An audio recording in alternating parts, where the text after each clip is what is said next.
everybody, and welcome back to the final installment of the Harry Potter reviews of Interior in a Movie.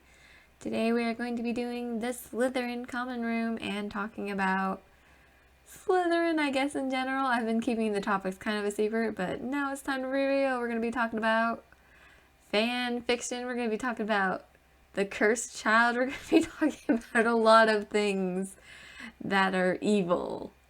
Evil in quotes, I guess. So let's get right into that. So something that I've been talking about it's adjacent to Animal Crossing. I think I mentioned it in one of the other review sections, was my interest in the character of Tom Riddle. And of course, if you know my characters, my boy is named Tom, and he does bear a passing resemblance to the Tom Riddle. He's loosely kind of based off of Tom Riddle. He's mostly based off of a friend that I had when I was younger, who I used to play Animal Crossing with, who moved away. We always used to joke that he was the future Lord Voldemort, because we were both really big Harry Potter fans, and we were both Animal Crossing fans, and so that character is based off of him. But I've always kind of had a fascination with this character in general. Like, why did he become this evil guy? We got like a glimpse in the second book, and then he's just like, I don't know. So in the second book, he was sucking life out of Jenny. I'm like, okay, who is this boy? And people were like, that's Voldemort. I'm like, oh dang, that's teenage Lord Voldemort? That was a twist as a child I was obviously not expecting. Then when the movie came out, I was like, oh dang, who's that cute boy? And they're like, it's Lord Voldemort. I'm like, again? As if like the answer was supposed to change because he was kind of cute. Kristen Coulson, you're too cute. Get out of here. Frank Dillon plays him in the 6th movie, and no offense to him, he's not as cute. He also plays Hardin in the after Wattpad, which brings us to kind of like, I guess I just always wanted to know, who is this cool handsome boy? Like, who? Well, okay, not cool. Strike that cool. Who is this boy?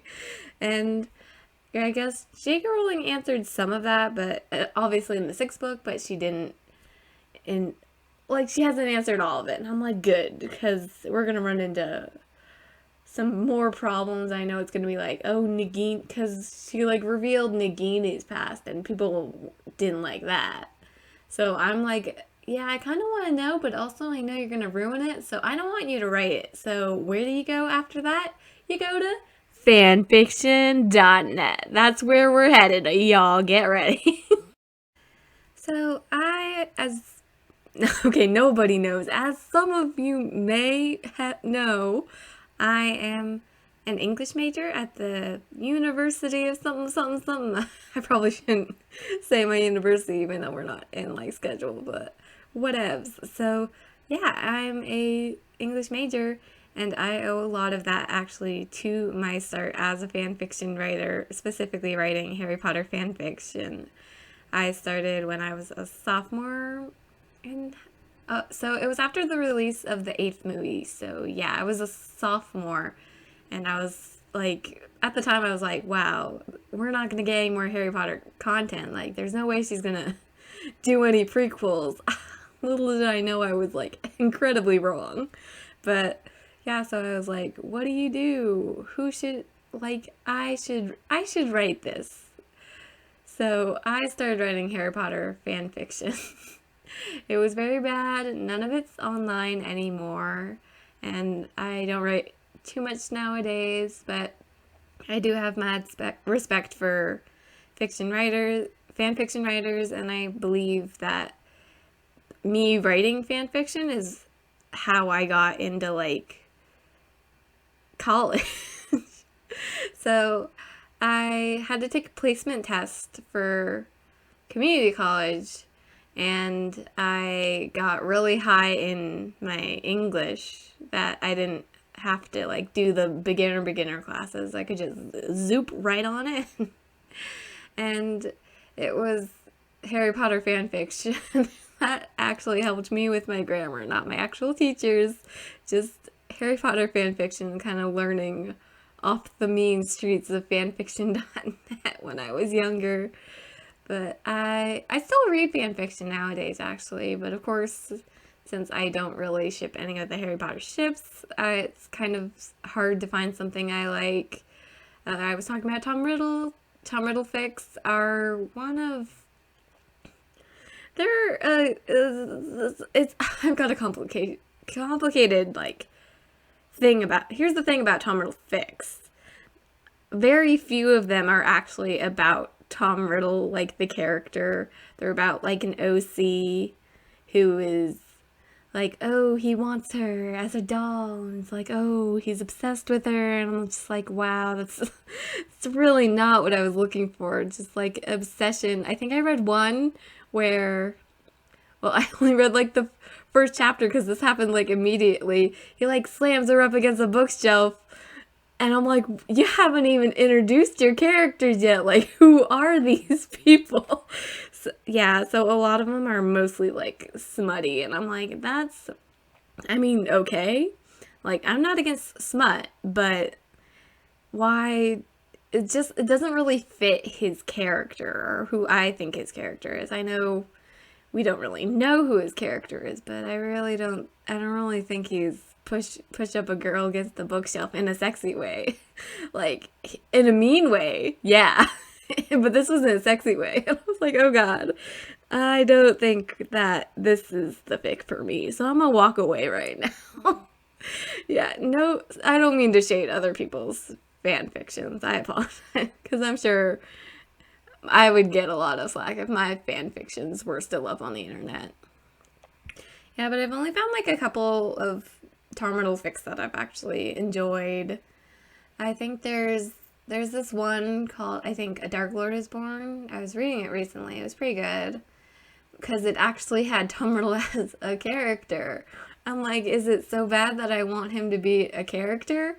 And it kind of goes through like the orphanage. I know a lot of other fics start when he's like past fifth year, and see, fifth year is when he kills Myrtle, and a lot of fics just skip that. I'm like, well, that's kind of a big deal to skip, you know. So it kind of takes you through all of those little flashbacks as well. It like flushes it out into an actual like life story, and it's really like, it's 65 chapters, guys, but it's really good. Like, honestly, recommend. 10 out of 10.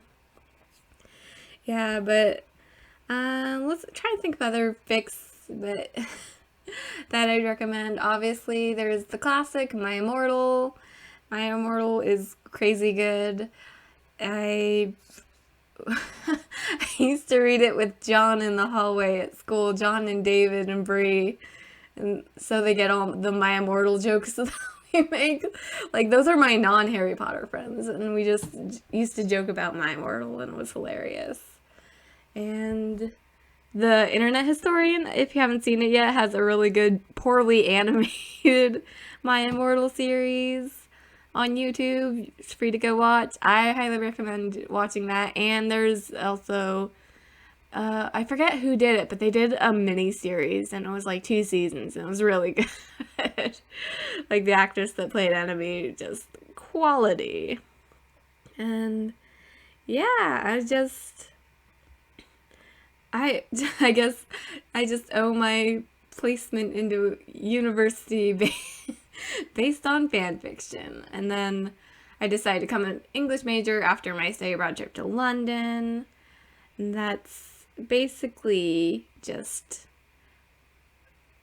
I owe that to fan fiction. So fan fiction isn't all evil. I know I was trashing a lot of that fan fiction earlier, but no, it's pretty good. Let's be real. Like, yes, 10 good times. Let's see, what else should I talk about in this portion?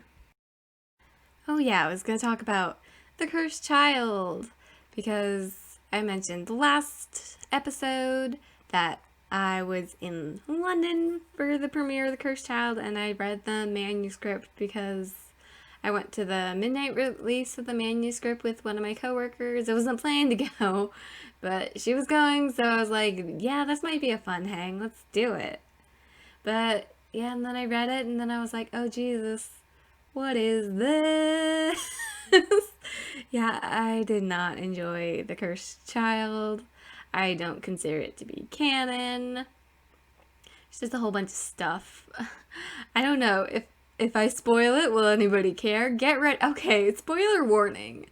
I'm going to spoil so much. If you don't want to hear spoilers for The Cursed Child, I will leave a timestamp to skip to for when I stop talking about it.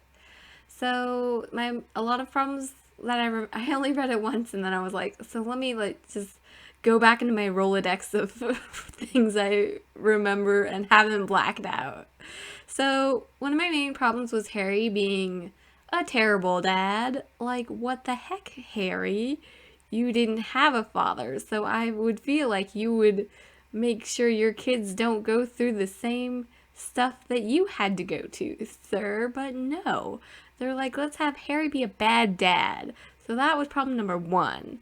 And then another problem, robot candy lady. What the heck was that about? Since when does the candy lady have to be a robot?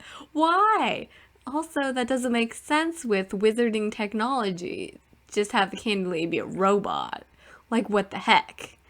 And then there's my third biggest problem that I remember. I think it's the last one, at least that I remember, was, of course, Delphi Diggory, or more often, Bellatrix Lestrange and Voldemort's love child. So I was talking about how I like Tom Riddle as a character, and how I feel he would be portrayed as someone who would not want a kid, is basically what I'm thinking. And yeah, he has one with Bellatrix Lestrange, who was married and would have had to been pregnant during the Battle of Hogwarts for this timeline to have worked out. And I remember one of the greatest conversations was me and my friend Mac. We were in Stratford-upon-Avon. It was the 2019 study abroad to London that I talked about last episode, and they hadn't read it, and I was telling them this, and they were like, how does that work, just physically? And we were just like, it's just like we're talking about it, just like, what like, it doesn't physically make sense. It's just, I just have so many problems with that. I can't deal with thinking about it even now. So, but apparently, so one of my coworkers at the convention that I work at, because I work at the comic book convention, they said they actually saw the production in New York, and they say it translates better on the stage. Like, I've seen photos and stuff, and like, it looks like it'd be a great stage production, but it's problems with the story, obviously, that just kind of pushed me away from The Cursed Child. I do not consider that to be in the canon. I'm just gonna toss that away. And I suppose we haven't talked about the Fantastic Beasts movies, really. I talked about how I did go to the premiere. I think when I was in London, I saw the first one, because the first one had just come out and I went to the premiere. I saw it a total of like 3 or 4 times, like one with my Harry Potter Club friends, because I was in Harry Potter Club in London at the university.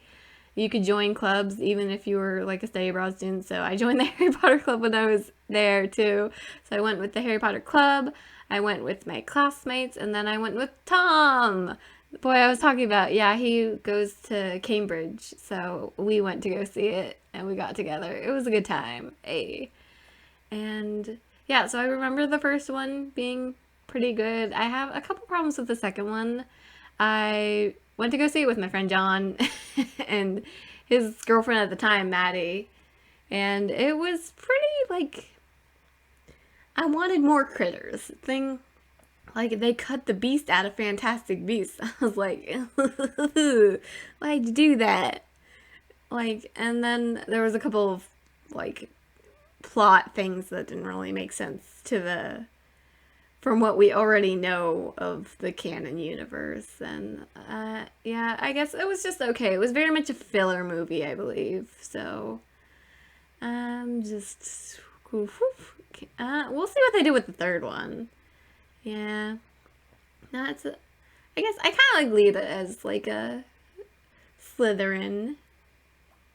Because I'm just thinking about all the Slytherins in my life, trying not to get too caught up on Tumblr. But yeah, let's see. Lita was pretty good. There's no other Slytherins in that movie. Let's see. Crab and Goyle, trash. Fancy Parkinson's, also trash. I love the Slytherins in Hogwarts Mystery because I feel like they're very like diverse. We have Ismelda, we have Marilla, who she's coming around. She's coming around. And then of course we have Barnaby Lee. I love Barnaby Lee. He's so good. And I just want to have a pack of nifflers just be my virtual husband. Have a pack of 50 nifflers. That's what I want for me and Barnaby Lee. 10 out of 10. Good boy. 10. I'm a Gryffindor girl, but love them Slytherin boys. Hey. Yeah, that's how we're gonna end this. I'm done talking about this. So this was some of the many evils of the series. I didn't talk about the true evils, which is J.K. Rowling transphobia, because I briefly went over that. Like, if you want to read about that, so many people already talked about it, but I'm gonna keep it fun, keep it fresh, and we should be wrapping up the room now. So let's talk about this room.